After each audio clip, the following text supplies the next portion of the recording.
Welcome back to Gettin Nerdy MTG. I'm Rick, or Possum, depending on who you want to ask. I'm joined by one Steven Tyler. I say one because while he is a legend, he is not the legend. Unfortunately, I'm not that cool. But here today, we're going to teach Tyler how to play Magic. He's never played before. You were a Yu-Gi-Oh player, correct? Yes. Yu-Gi-Oh! And did you also do the Pokemon? Hearthstone. Hearthstone, okay. So similar concepts, still just a trading card game. We'll start with, in Magic, Magic is based around the idea of 5 colors. Here we have the color wheel. It is white, blue, black, red, and green.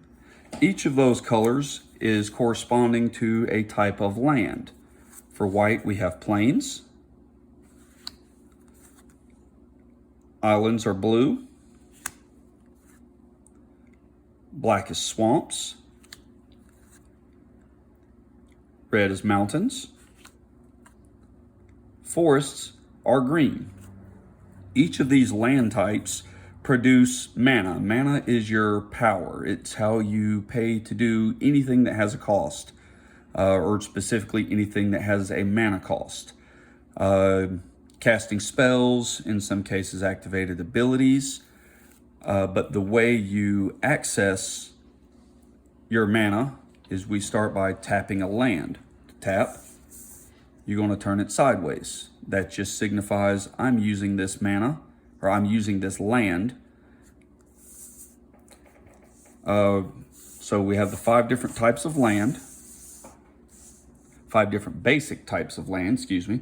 In case y'all hadn't already figured out from our previous videos, these are not scripted. And the idea of me talking to people in general, it's something I'm still figuring out how to actually do well. But we have different card types as well. These are lands. We have creatures, sorceries, instants, artifacts, enchantments, and planeswalkers. The parts of a card, we have our mana cost. This is what it costs you to actually cast this spell. In this case, this is 5 plus 1 white. This one is 1 plus a red. The number next to the actual colored symbol, that's mana that can be of any color. Doesn't matter what you access it from. Colored mana can be used as generic, but not the other way around. In this case, this spell is a blue and a red. At the top where we have the mana cost, we also have the name of the card. This is an Anointer of Valor. The type of card, this is a creature. Specifically, this is an angel. We have the text box. Text box tells any special abilities of that creature. In a lot of cases, we also have a flavor text. The flavor text doesn't actually serve a purpose. It's just aesthetic. In some cases, they're funny. They may say a little something about the character on the card. It's just tied into the lore of Magic, the actual story behind the game. In the case of creatures, we have a power and a toughness. The power being the first number, that's how much damage that creature does if it hits anything. Another player, another creature, a planeswalker, that's the amount of damage it deals. The toughness is, think of that as its health. In this case, if this creature attacks, it's dealing 3 damage to anything that it actually hits, and 5 damage would kill this. Anything below that, and for the most part, it would survive. I did forget to mention that with Magic, pretty much every rule in the game is, think of it as unless otherwise stated. There are going to be cards with things on them that literally tell you the normal rules do not apply. So our creatures and our planeswalkers, as well as enchantments and artifacts, are all considered permanents, as well as lands. Just exactly what it sounds like. Permanents stay on the board. Once you cast them, they're there unless something makes you remove them. Sorceries, they're a one-time use. You cast it once and then it's gone, typically to your graveyard. Sorceries can only be done on your turn, specifically when the stack is empty. We'll explain the stack here in just a little bit. Similar to sorceries, instants are a one-time use. You do them one time and then they also go usually to the graveyard. The difference is instants, just like the name implies, can be done anytime. We mentioned planeswalkers, and I know I'm throwing a lot at you. Tyler, if you've got any questions, feel free to speak up. With planeswalkers, in this case, Nerdy, at the bottom right corner, they have their loyalty counters. Think of that as their health and their power kind of rolled into one. When this planeswalker enters the battlefield, it enters with 3 counters on it. Each of its abilities has a cost associated with it. The plus abilities, as part of the paying for the activation of that ability, you add that many counters. He has a +2, so he comes down with 3. We can add 2 counters to him to discard up to 2 cards and draw that many. You can take 2 counters off of him to do another ability, and in his case, you can actually do his ultimate, where you remove 10 counters for a much larger effect. Once his counters are at 0, he dies. Goes to your graveyard.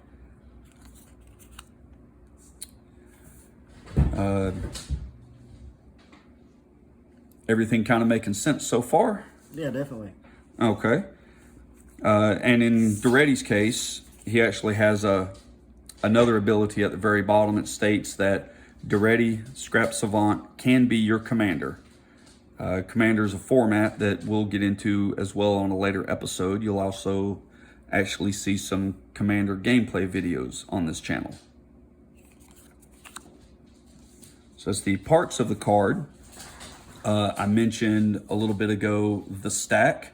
Think of the stack as a stack of cards. When a spell is cast, that spell goes onto the stack.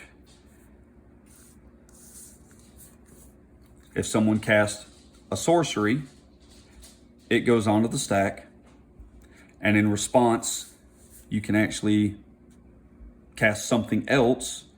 We have an instant, since it can be cast at any time. You would cast the instance in response, and now the instant is on top.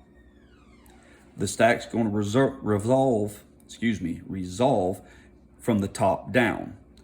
So the last spell that was cast, in this case the Arcane Infusion, would resolve first. Resolve means whatever that spell does actually happens. So the instant would resolve, and then the sorcery below it would resolve. If someone is, say, doing damage with an instant or sorcery to your creature. For instance, you have a lightning bolt. Lightning bolt says deal 3 damage to any target. While that spell is on the stack, before it's actually resolved, you can cast another spell. Say you have something along the lines of Heroic Intervention. Heroic Intervention would give all of your creatures indestructible and hexproof. Keyword abilities will come later as well, but in the case of Heroic Intervention, the creature that your opponent is trying to kill now can't be killed because it's indestructible. So after that resolves, then Lightning Bolt resolves. The creature took 3 damage, but it's indestructible now, so it didn't die. And we'll see more of the stack as we're playing as well. Once you understand the different types of the cards and the different parts of the cards, get into turn sequence. A Magic turn consists of several steps. You have your untap. So at the beginning of your turn, you're going to untap if all your creatures and your lands are tapped. At the beginning of your turn, you're going to untap them. That says, I can use them again. After your untap, you have your upkeep. There are cards in Magic that will have an upkeep trigger that basically just say, during your upkeep, this happens. After your upkeep, you will draw your 1 card per turn. There again, it's unless otherwise stated. There are tons of cards in Magic that say draw an additional card. After you've drawn, you have your first main phase. During your main phase, you are allowed to play 1 land per turn. You can play it in your first or second main phase. You can cast sorceries. You can summon creatures. Once your first main phase is completed, you go into combat. You'll choose your attackers. Your opponents will choose their blockers. After any other effects are done, you'll assign damage. Creatures that die will be removed from the board during your attack cleanup step. After your combat step, you have another chance to do sorceries, creatures, and if you haven't played a land on your first main phase, you can now play a land. After your second main phase, you go into your Instep, where you basically just say, my turn's over. If you've got too many cards in your hand, you have to discard. You're only supposed to have more than 7 cards in your hand at your end of turn. There again, unless otherwise stated. So you discard down to the appropriate number of cards and pass the turn to your opponent. The most common way to win in Magic is through life total. You start out with 20 life for most formats. In the format Commander, you start out with 40. That can be tracked any number of ways. A very common way is with dice. These are actually spin down. They're not randomized dice. So the numbers are in order, 20, 19, 18, and so forth down to 0. Your goal is to get your opponent's life total to 0 before they do that to you. There's a few other ways to win. If your opponent runs out of cards, when they should draw a card and can't, they will lose the game, is another common way. You get into a few other possibilities, such as infect or poison counters, which we can cover in another video as well. And there's also cards that just flat out say you win the game. But beware, there are also other cards that say your opponents cannot win the game. You cannot lose the game. So what attracts a lot of people to this game is just the diversity of what you can do. Once you understand the types of cards, as well as the parts of the cards, turn sequence, and everything else along that lines, things that it's a good idea to have to play, you obviously need a deck.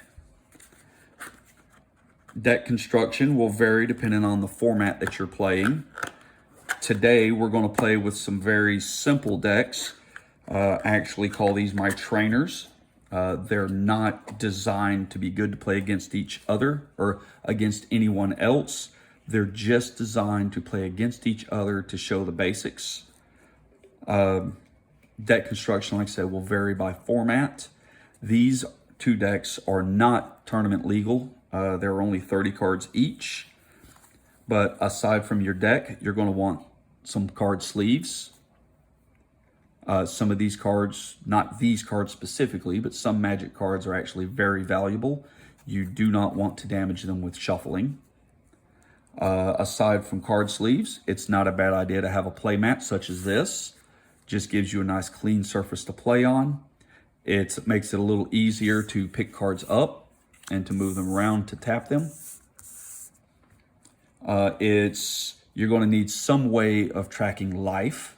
That can be done with as simple as pencil and paper. A lot of times I'll use these spin down dice. And because there are frequently counters used, you'll put counters on creatures, your opponents will get counters, you'll get counters. It's not a bad idea to have just some regular generic dice. Okay, Tyler, I know I ran through that really quick. You have any questions at all? Yeah, so a lot of it's really similar to Yu-Gi-Oh, but one question I did have is, so when you declare your attackers, you don't actually declare where the attacks land, you just declare that these creatures are attacking? You have to choose your target for that creature. Got it. You do not choose your opponent's creatures because you are not attacking those creatures. You attack your opponent, or if your opponent has a Planeswalker, Planeswalkers are actually treated like other players. They're players that you control, but if I choose to attack, say I have Anointer of Valor on the field. My opponent, in this case Tyler, has Duretti Scrap Servant. I can choose to attack Tyler or Duretti. By declaring attacks, in most cases, I have to tap the creature, just like with the lands. I'm signifying I'm using this creature to attack. And then Tyler will decide, does he want to block? He can choose to block whether the creature is attacking him or his Planeswalker. You may not care if Duretti dies. You may care very much if Duretti dies. So once I declare attacks, you would declare your blocks. Once you've declared your blocks, I said earlier, we have a power and a toughness. If I choose to attack with Anointer of Valor, and you have Glory Seeker, you choose to block with Glory Seeker. Anointer of Valor is doing 3 damage, 5 would kill it. Glory Seeker is doing 2 damage, 2 would kill it. In this case, I attack with Anointer, you block with Glory Seeker will die, Anointer of Valor will not. If, on the other hand, let's see, find another creature here.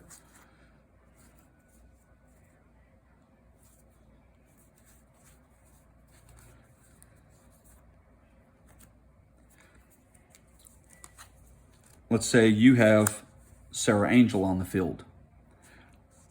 I attack with Anointer of Valor. You block with Serra Angel. I'm dealing 3 damage. Serra Angel's dealing 4, but it takes 5 to kill Valor. It takes 4 to clear Serra Angel. These 2 creatures hit each other, and they just kind of bounce off. Nothing happens.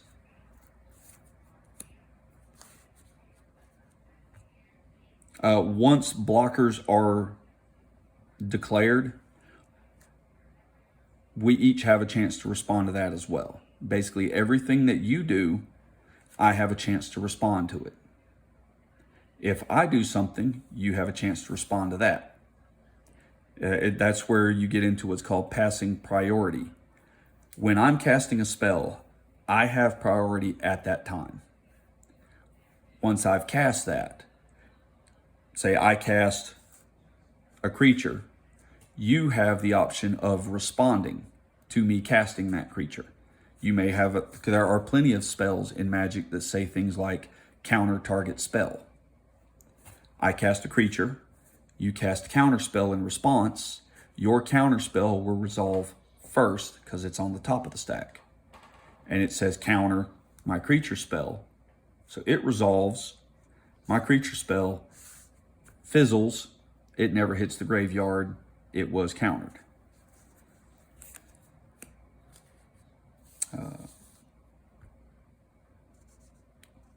I think that's pretty much it, unless you've got any other questions. No, I think I understand. Okay, well then we will get set up and try a little gameplay. For our first game, we're going to play with our cards face up, and that way we can kind of explain what we're doing. I'm going to help Tyler and explain his options. I don't think he's going to need a whole lot of help. He's actually kind of a bright guy, but I'll help him through anything he does have questions with, and we'll go from there.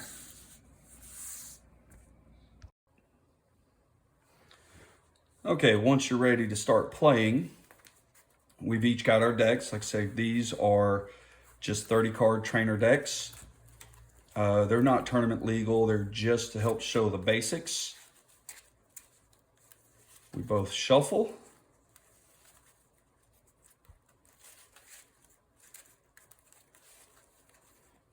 You'll offer it to your opponent to cut. In more competitive games, you'll actually pick your opponent's deck up and shuffle it again. Now, before we look at our cards, we're going to roll to determine who gets to go first. I got a 6.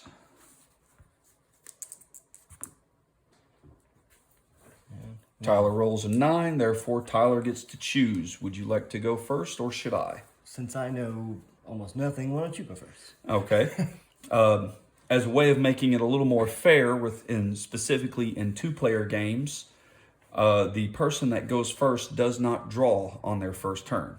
So we're each going to draw our 7.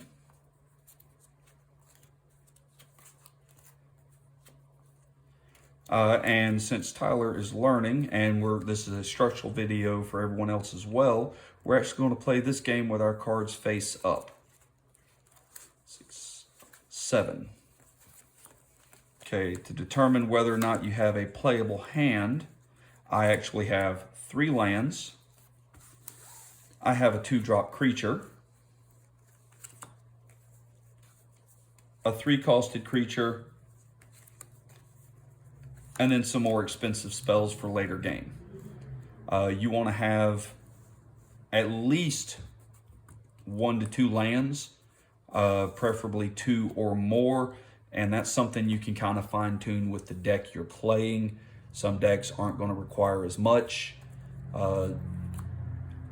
You also want to make sure you're going to have some initial plays in the beginning. Tyler, looks like you've got 3 lands. You've got some early play spells as well. Sorcery and Instant. If either of us had a hand that we felt was not playable, in Magic we do have the Mulligan Rule. The way the Mulligan works now, I say now because it is something that has been changed a few times over the years. But if you did not like your hand, pick your deck up, reshuffle. Your opponent would cut again. You would draw 7 more cards. You still look at the full 7. Once you decide, okay, yes, I can play this, then however many times you've mulliganed, you have to put that many cards from your hand, on the bottom of your library.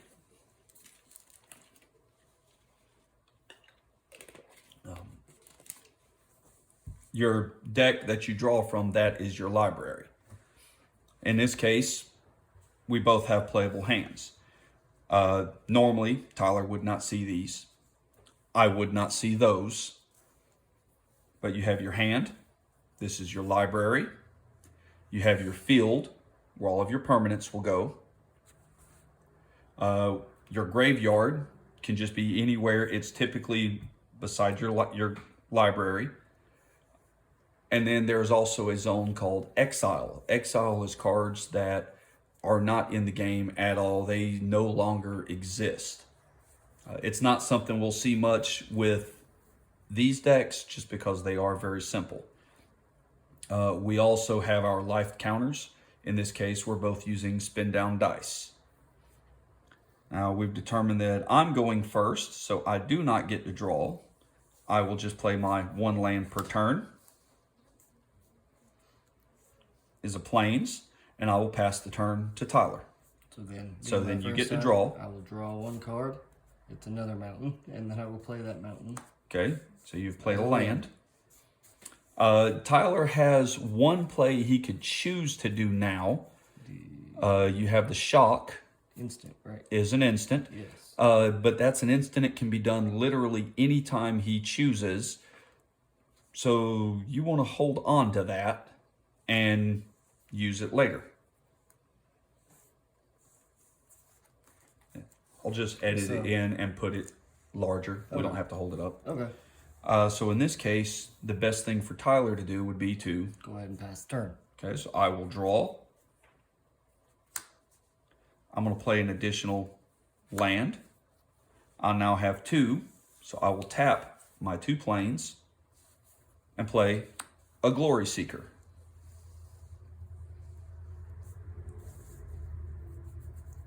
Tyler, I'm assuming, has no response to me casting the Glory Seeker. Now that it's on the battlefield, it is now a target. He can choose to shock it now, or he can wait and do it at a later time. Yeah.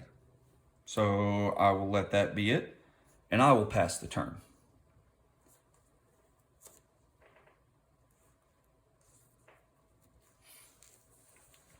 Let's see. I gotta draw my card. I have that card. I will play another mountain. Okay. Then I can, let's see, I think I'm going to tap those. That gives me 2 mana, and I can play the, however you pronounce that. The Falkenrath Reaver. Falkenrath Reaver. Okay. And then I will just let that go. So I'm going to untap. I will draw my card. We're going to play a land. Let's see.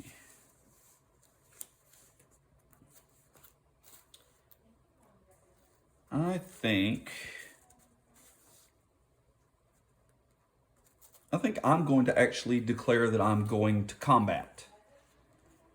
Okay. I will attack in my declare attackers phase. I'm declaring Glory Seeker, swinging it at Tyler. I'm going to go ahead and play my instant of shock and go ahead and get rid of your Glory Seeker. That would work, except you have no mana. Dang it. I have 1 mana left. I did 2. I have 1 mana left. You did 2 of them. Oh, that's 2 mana. Dang it. Yeah. I thought that was only 1 mana. Dang it. It's 1 and a red. Got it. That's my fault. Dang it. I thought I had 1 left. Go ahead. You can choose to block or just take 2 points of damage. If you choose to block, at this point, they would each do 2 to each other. They would both die. Yeah, I was going to, I'll block it then. If I can't do my shock. Yeah, you don't have to tap to block. You just declare it. Okay, You're declaring. So if I had an instant that I could pay for, I could choose to do that in response before the damage was dealt. In this case, I don't, so both of these die. This goes to my graveyard. This goes to Tyler's graveyard. Cool. After combat, we're going into my second main phase. I'm going to tap 3 to cast the Graceful Cat. This creature actually has a little bit of an ability on it. He's a 2/2, but whenever he attacks, he becomes a 3/3. So blocking, he's smaller. And I will let that be it and pass turn. Okay. I will draw a card. Oh, untap first. Untap. Yeah, Before you draw. Untap before you draw. Got it. Okay. And then you draw. You draw. Got it. Then I can play this mountains, right? Yep. Put down a mountain. Let's see. I have really bad eyes. Let's see. And so with that, I want to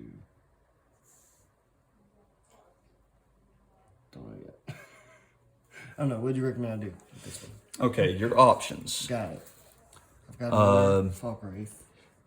This is for target. Well, Yes. target creature can't block this turn. Yes. You'll want to do this As I'm attacking. right before I declare blockers. You could cast this creature. He's a 3/3 that has to attack every turn. Okay. So this, I would have to tap these. You would have to use all 3 for him. Got it. Or you can do this 2/2 creature. If you did this, it would leave 1 red mana available that you could do your shock. Yes. Which you could do now, Yeah. or you could hold up that shock, and then when I choose to attack you, before I declare my attacker, Yes. you use the shock. Okay. Because if you do 2 damage to him when he's not attacking, you kill him.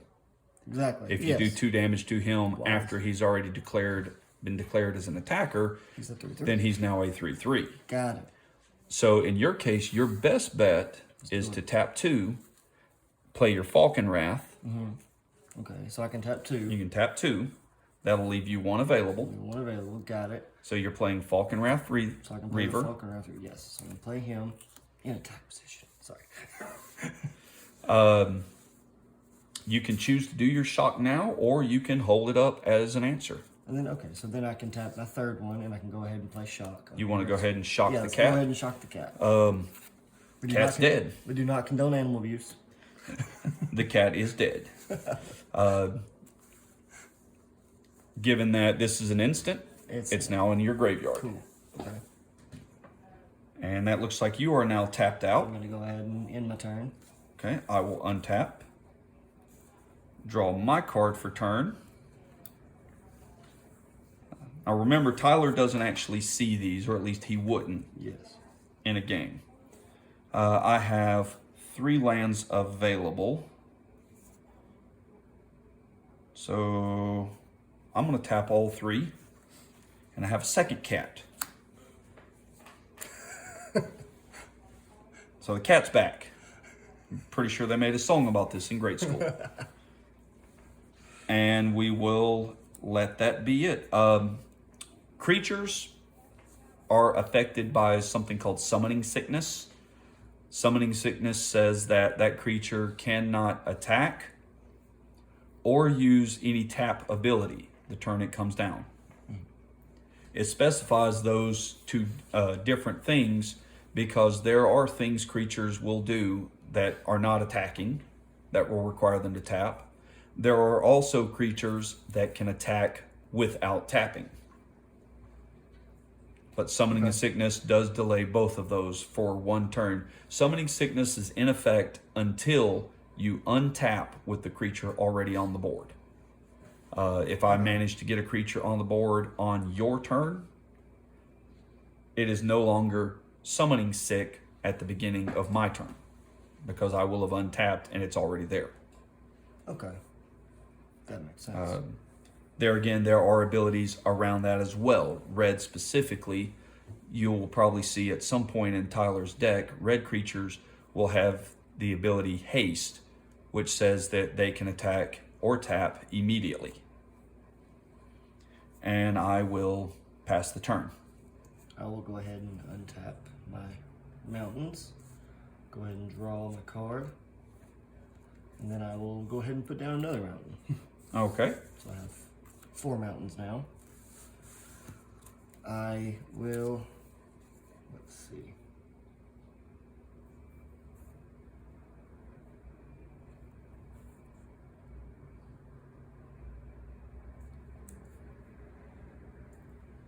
I will tap all 4 of my mountains, Okay.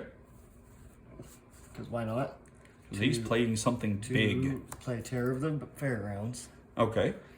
Very strong on power, but a very weak creature. Very weak defending. Yeah. Easy to kill, but something that I want dead. Exactly. So now I will declare my battle phase, or Okay. what you call it, Attack phase. attack phase. I will declare that my Falcon Wraith attacks your Graceful Cat. Well, your Falcon Wrath would attack me, Okay, and I like would you. choose whether or not to block Okay. with the cat. Okay, so So you you're can't attack attacking. individual. Correct. Attacking with both, or I can't attack with you yet. But yeah, Correct. I'm attacking you. So you tap Attack. to attack with Got him. it. He's a 2/2. He wants my cat dead because if I block with the cat right now, Yeah. they'll both die. That's it.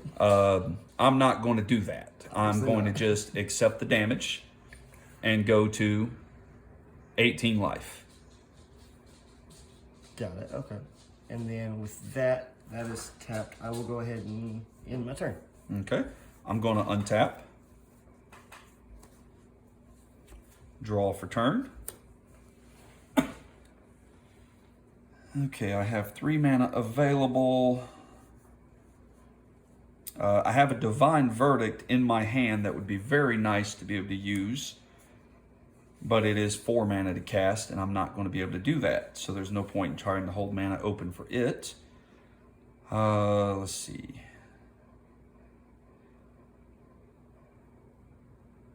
We're going to go ahead and go to combat. And let's see if he wants the cat dead. We're going to swing with the cat at Tyler. On attacks, the cat gets its +1/+1 stated on the card. Okay. So he is now a 3/3. Would you like to block? I cannot block with this because it's tapped, right? Correct. I'm going to take the 3/3 damage.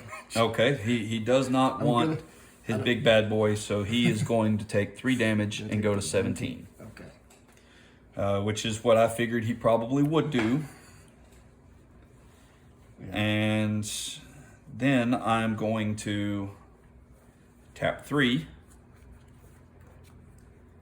My second main phase, I'm playing a Standing Troops. Standing Troops has the ability Vigilance, which says attacking doesn't cause this creature to tap.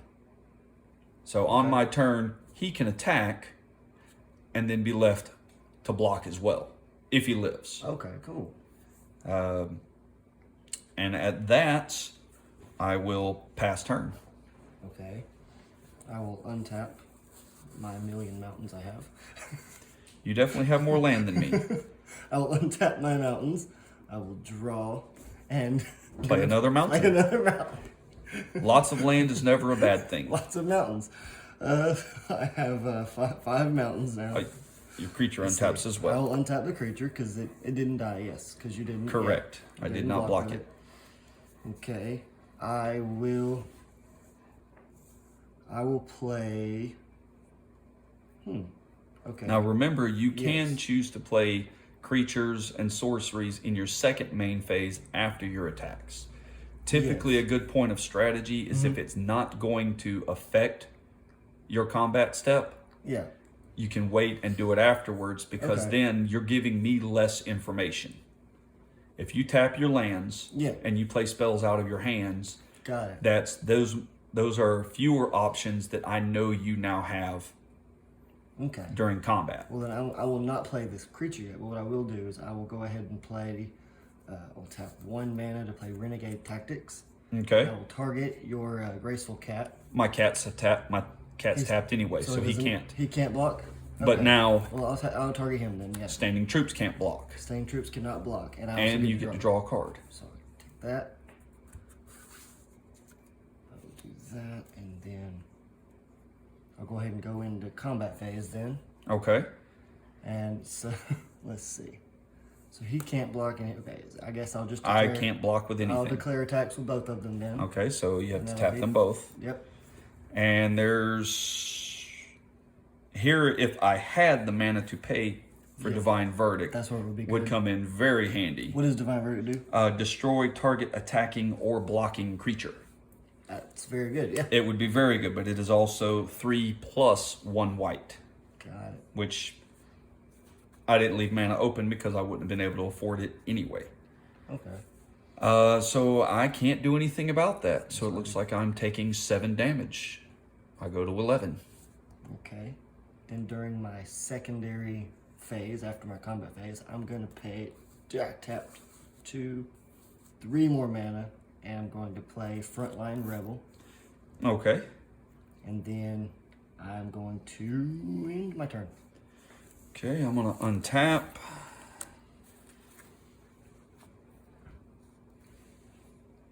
Draw for turn. I'm going to play a Plains. Now,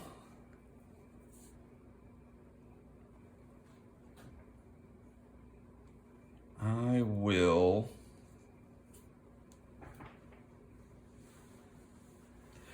I'm going to pass my turn and not do anything. Because you now have the ability to use Divine. What Tyler doesn't know, because he can't see my hand, but- is I do have a Divine Verdict that I can pay for now when I have a attacking or blocking creature to target. Got it. Plus, if I take many more hits from him, I'm going to be very dead very soon. So I'm going to hold back my 2 creatures as blockers. Probably smart. So it's my turn Yes, now. it is now your turn. So I'm gonna untap all of my mountains. I have 5 now. I'm gonna untap those. Going to draw a Your card. creatures untap as I'm well. gonna untap them. Yes. Sorry. Still getting it. That's fine. Going to play another mountain. Okay. Let's see. You now have 6 red mana available you 6 can red- access. I have 6 red mana. Going to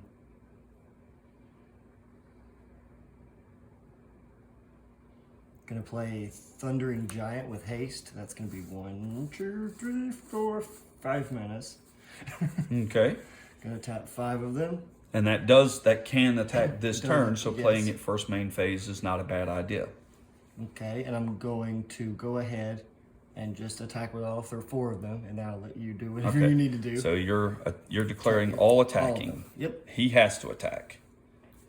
Yep. Oh yeah, he has to attack. Yeah. Yeah, he does. Yeah. I mean, yeah. He Okay. has to attack. Yes. Before blockers are even declared, I'm going to tap 4, and we will Divine Verdict.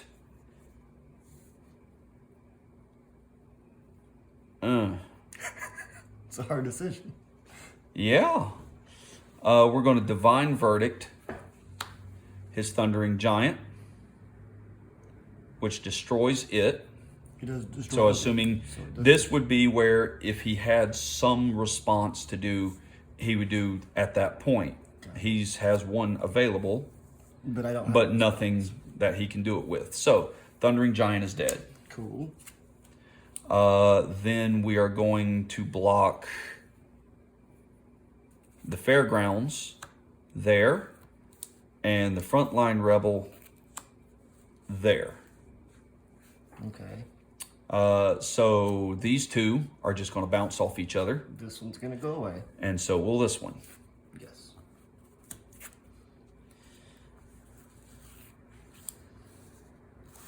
Okay. Anything else, sir?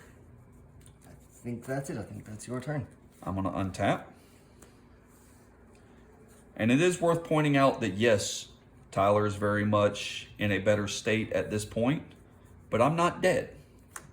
And a game won at 1 life is just as good as 20. Let's see.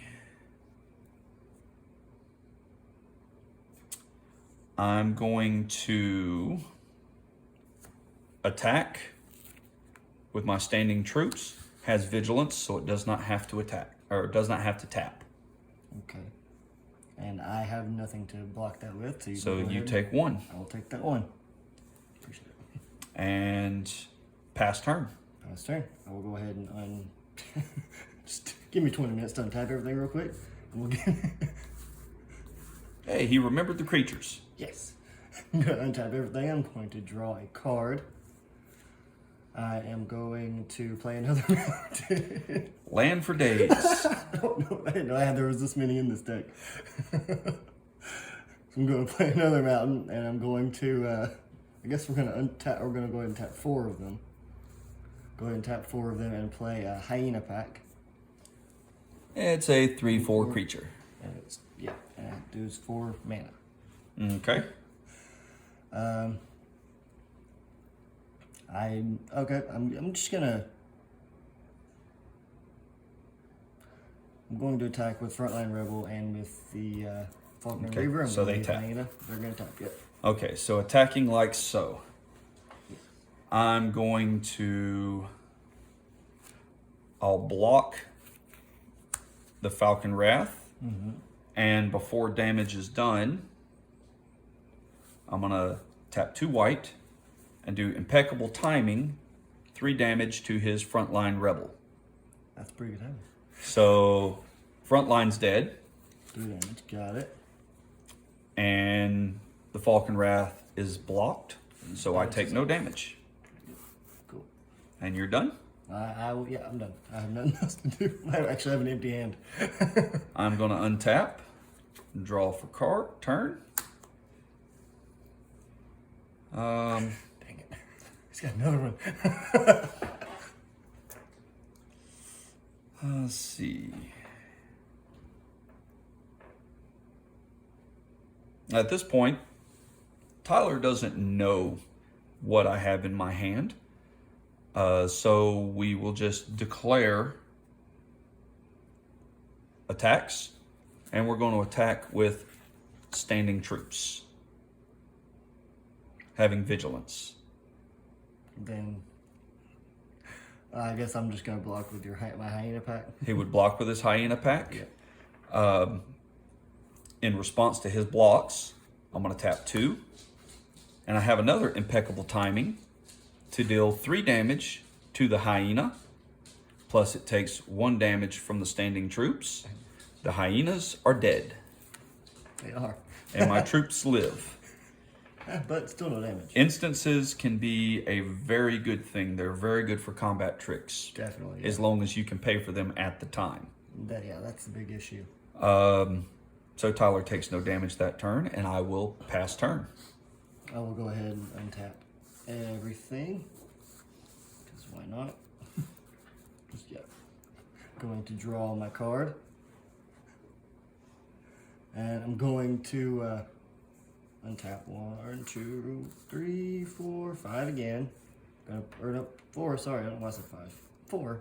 I'm going to play Terror of the Fairgrounds. Oh boy, another one of those. He came out of nowhere. He does not have haste, so I can't do anything with him yet. And I'm just going to declare my Wraith Reaver to attack again. Okay, so he taps to attack. Yes. He does not have vigilance. He does not. Well, Tyler has no cards in hands, so I know he doesn't have anything else he's going to be able to do to it. So I'm going to block with the standing troops. They bounce off. and I take no damage. Okay. And I end my turn. Going to untap. Draw for turn. Okay. I'd really like to have at least 1 more mana, because I have some pretty decent creatures that would help out a lot. But instead, I'm just going to tap 3 and play the Bastion Enforcer. Or in this case, I call him the Terror Killer. And I will pass turn. Okay, untap. Yep, untap. Sorry, I was just, untap everything. Sorry, I'm in my head mentally trying to figure out what I'm gonna do.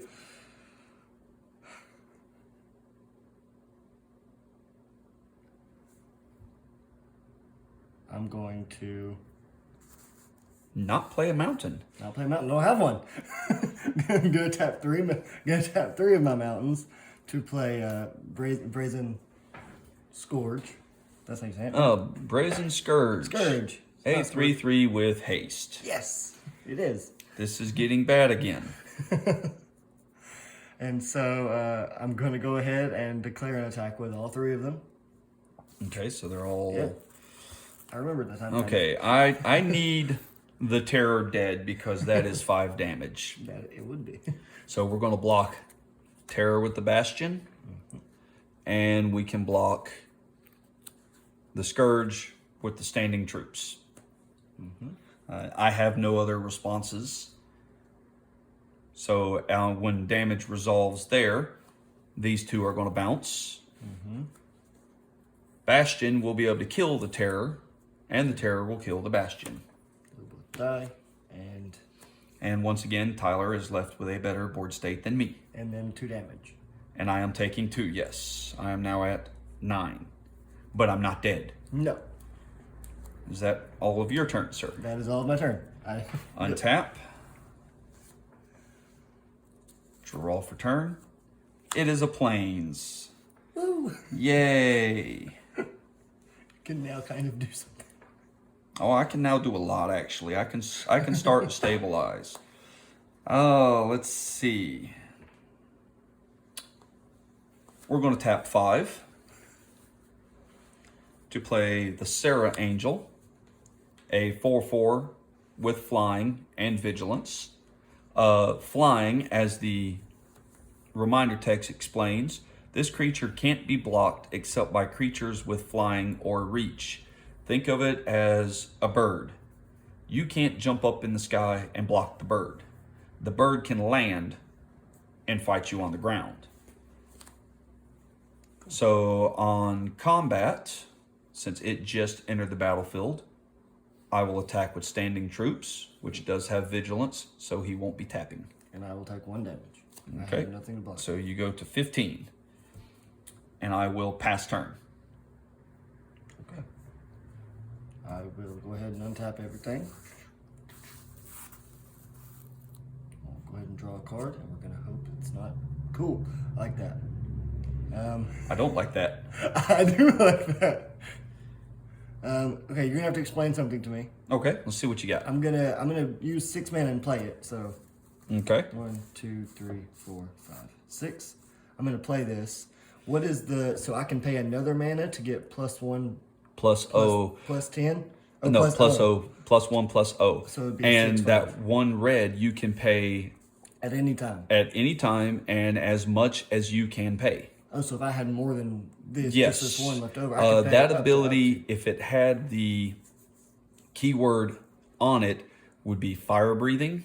Okay. Fire breathing says for every red mana you put into it, it gets +1 plus O until end of turn. Okay, cool.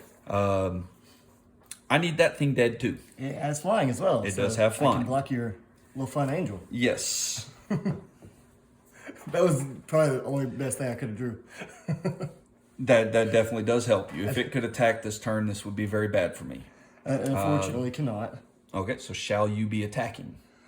Yeah, I'm just gonna go ahead and let you have it. Nothing I'm gonna do is gonna come out positive for me. It would not. I can't kill that +4, any of those 4s. So Okay. So being as your passing turn, I will untap. I will draw for turn. Let's see.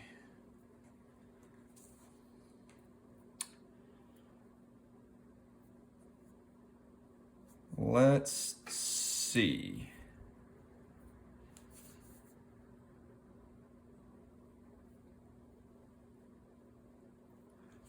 We're going to tap 5 to play Dawn Feather Eagle. The reason I'm playing this before combat is because when it enters the battlefield, my other creatures will get +1/+1 and gain vigilance until end of turn. So this can affect my combat. It has entered the battlefield, so all of my creatures getting +1/+1 and vigilance. I'm going to swing with the standing troops and the Sarah Angel. okay, I'm gonna block the Sarah Angel with my Shivan Dragon. Okay. I'm gonna block this with my Brazen Scourge. Scourge. Not reset. Okay. As it stands, you don't have to tap yeah, you're right, to sorry. block. So you're blocking Yes. here and Here here. and here. Yes.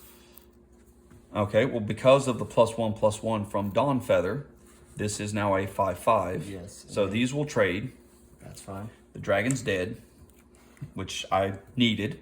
That's fair. And the Scourge and the troops just bounce off of each other. Yes. And I pass turn. I go ahead and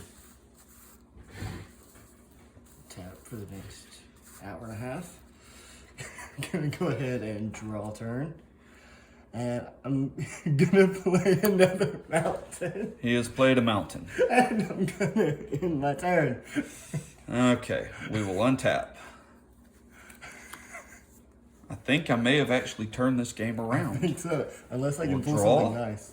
I'm going to play a land. Let's see. We're going to go to combat.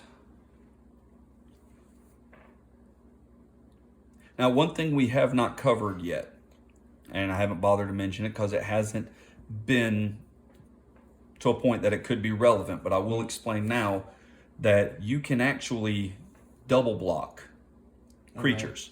For instance, if I choose to attack with standing troops, Yes. you I can can double block. you can block with both. I did not know you could do that. That would have made life easier a minute ago. It wouldn't have made things much different then, but Yeah. Now it does. the way double blocking works is I decide the order your blockers will take damage. If you're attacking and I'm double blocking, you decide the order. Okay. However much damage being dealt, it has to go to whichever creature I decide is first. If that creature dies, Yes. then, or if that creature is taking enough damage to be lethal, any damage that is left goes on to the next one.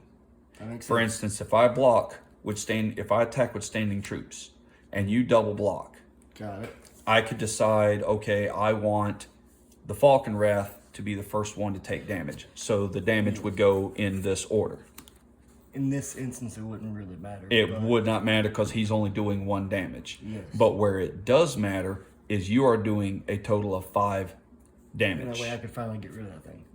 Standing troops would die. Yes. So because of that, I am not going to attack with standing troops. So that is the thing I can do at any time. I can double block. Anytime you are blocking, you can actually line up as many of your blockers as you choose. As long as you have them and you need something dead, you can kill it. Right. Cool. You can, if you have 6 creatures, you can line them all up together. And what they're blocking will probably die. I will choose, if I'm doing enough damage to kill something, I will get to choose what.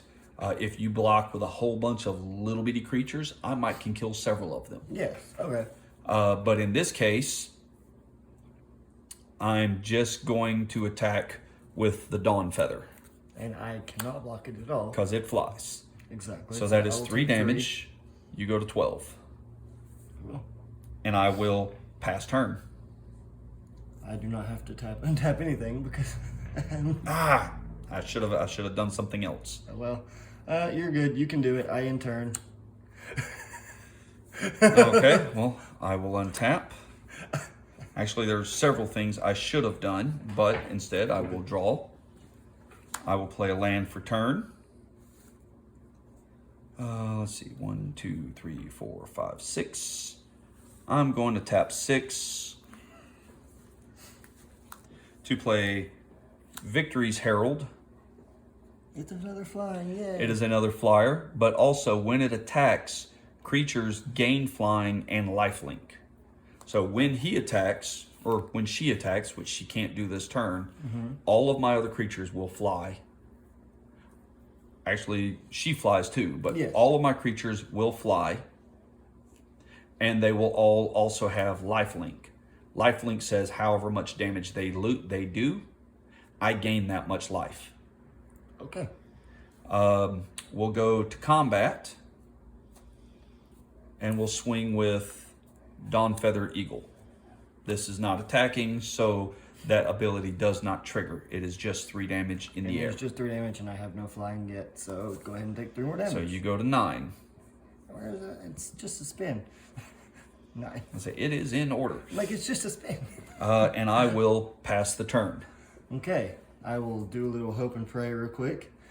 We'll see what I can pull. And okay, I'll take it. I'm gonna tap 3. And I'm gonna play Frontline Rebel. Which is going to have to attack Which is gonna have next to attack. turn. Next turn, yes. If it had haste, it would have to attack now. Yes, but it does not have haste, and I am going to go ahead and just end my turn because I can't kill anything. Okay. I will untap. Draw for turn. I think you win. I think I do too.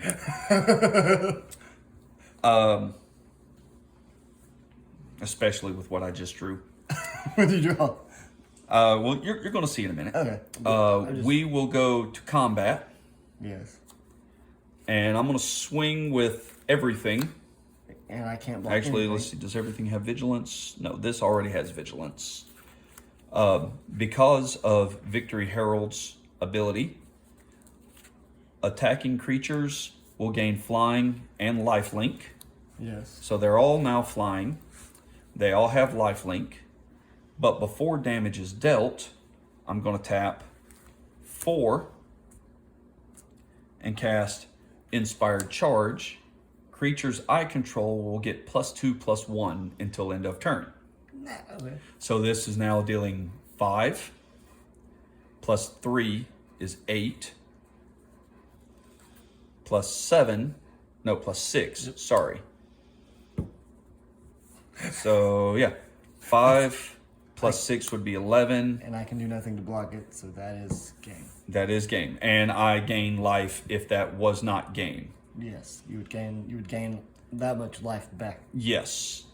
Which total up to 11, 12, 13, 14. So I would go back to 23 life, and Tyler is I don't know dead. how you would do that. Add I another. have more dice. I don't know, you might not. So like I said earlier, you're not dead until you are at 0. Yeah, exactly. But good game, sir. Okay. Always congratulate your opponent, whether you win or lose. Oh, look, it actually would have helped. What I did, the next card would have helped. Wrangle. Yes. It would have. And it would have gained haste. So what Tyler would have took control of, Let's see, I could 4 power or less, so I would have taken control of probably. of the Victory Herald. Yeah. He would have took control of the Victory Herald. All of his creatures would have flown and had lifelink. And this would have had haste, and I could have turned that around in that way. Yes. Cool. So he was one card away from winning that game. It was a good game either way. And we will have Tyler back at some point to move on to another phase of learning.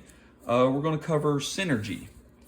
With Magic cards, or specifically with a Magic deck, the best deck is not the one with the best cards. It's the one with the cards that work the best together. Appreciate y'all watching. If you haven't subscribed, please remember to do that. Other than that, just like and share the video. And in case y'all have been wondering, what you keep hearing the tapping noise is we have dogs that walk around on the hardwoods. I guess we'll catch y'all next time. Have a good day.